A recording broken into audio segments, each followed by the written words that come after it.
this issue we will show you how to use Geodex DT-102 Theodolite. First, set up the Theodolite.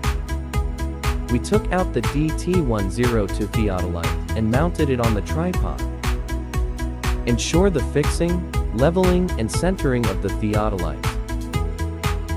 Then press the power button to turn on the device. Turn the horizontal tangent screw next to the instrument screen to rotate the body and adjust the horizontal angle. Turn the vertical tangent screw next to the telescope to rotate the telescope and adjust the vertical angle. Remove the lens cap. The installation of the Theodolite is completed.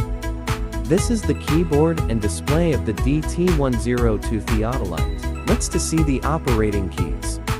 Press the L key to switch the mode from horizontal angle right to horizontal angle left. It can also record measured data. If vertical angle % graph mode is required, we can press the % key to switch the vertical angle display to % graph.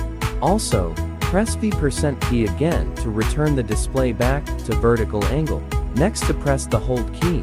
The horizontal angle value is locked and twinkling. Press hold once again. Horizontal angle value is unlocked and stops twinkling. It performs the function of holding and repeatedly measuring horizontal angle. Press the 0 SET key to set the horizontal angle to 0 degree, 0 minutes, 0 second.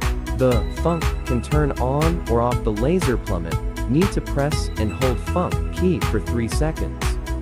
We can see the downward laser beam emanates from the laser plummet on the bottom of the Theodolite. The last button is the power key. Next video will carry out the function settings with DT-102 Theodolite. For more exciting contents, welcome to follow our channel Geodex Surveying Technology.